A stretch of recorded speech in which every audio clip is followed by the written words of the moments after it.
Hello मेरे भाइयों, hello मेरे प्यारे दोस्तों। तो दोस्तों मैं आज लेके आ चुका हूँ मेरे मित्रों, मैं लेके आ चुका हूँ क्लास 10th रियल नंबर्स वास्तविक संख्याएं एक्सरसाइज 1.1 का क्वेश्चन नंबर 5।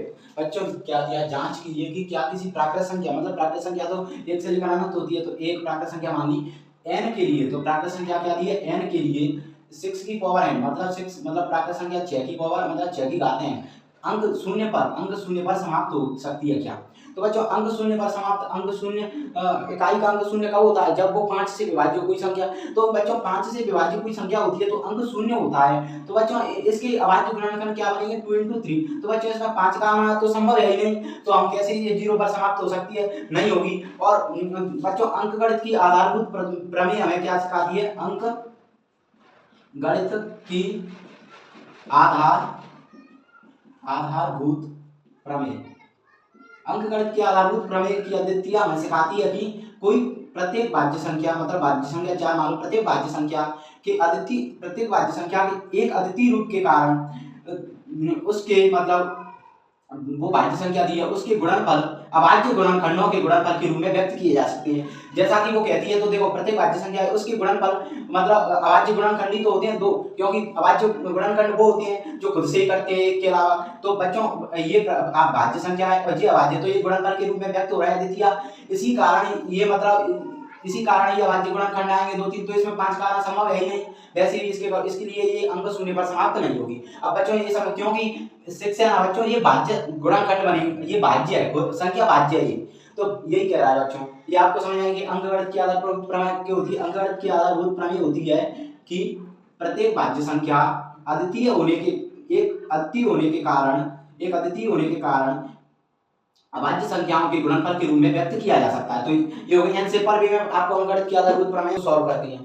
तो बच्चों दिया है तो लिखेंगे हम, कोई हल करेंगे तो लिखेंगे यदि किसी प्राकृत संख्या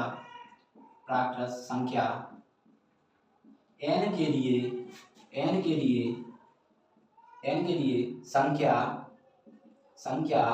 6 की पावर n अंक शून्य 0 पर समाप्त नहीं हो सकती, ऐसा लिखेंगे। समाप्त होने के लिए इसे 5 से विभाज्य होना होगा, परंतु 6 की पावर n के अभाज्य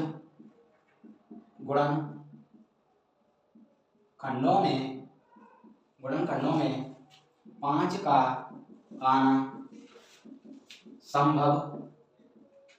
संभव नहीं है, क्योंकि 6 की पावर n के गुणनखंड क्या होंगे, 6 के होंगे 2 और 3, तो 6 की पावर n के गुणनखंड 2 into 3, और इसको मैं ऐसे लिख लूं होल स्क्वायर n। तो क्या इसमें दिया है कि 2 और 3, क्योंकि 6 की power n equal to 2 into 3 अभाज्य गुणनखंडों में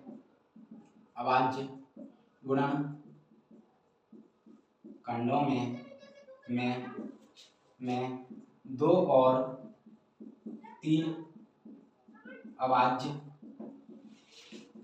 गुणनखंडों में 5 का आना 2 और 3 अभाज्य गुणनखंडों के अलावा 5 संख्या 5 का आना संभव नहीं है। और अंकगणित की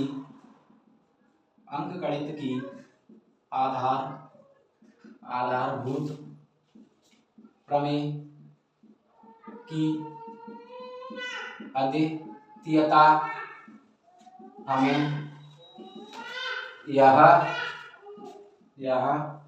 निश्चित अंकगणित की आधारभूत प्रमेयता हमें यह निश्चित कराती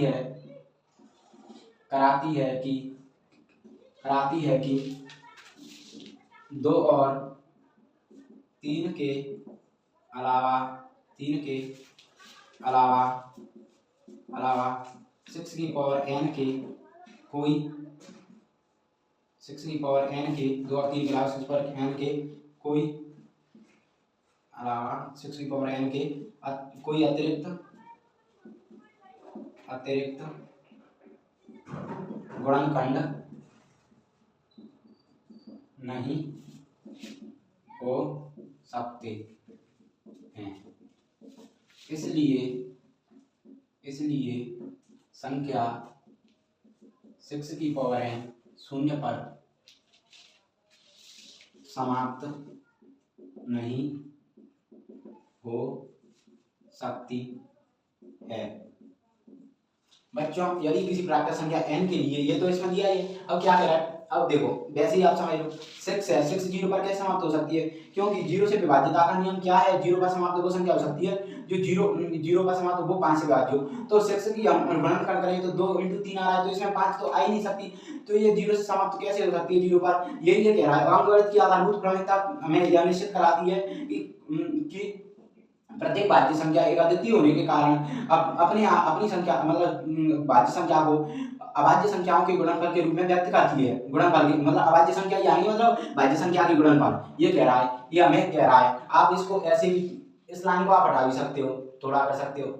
तो बच्चों ये आपको समझना होगा, 2-3 बार आप समझोगे तो समझ जाओगे कि कैसे होगा, आप इसको कर सकते हो। मैंने कुछ नहीं किया है, मैंने इसमें ज्यादा लैंग्वेज कुछ नहीं लिखी है, मैंने क्वेश्चन में दिया है वही किया है और कुछ नहीं किया है। तो थैंक यू दोस्तों, बच्चों फिर अगली वीडियो मिलते हैं। लाइक करो, शेयर करो, सब्सक्राइब करो। थैंक यू प्यारे दोस्तों, धन्यवाद।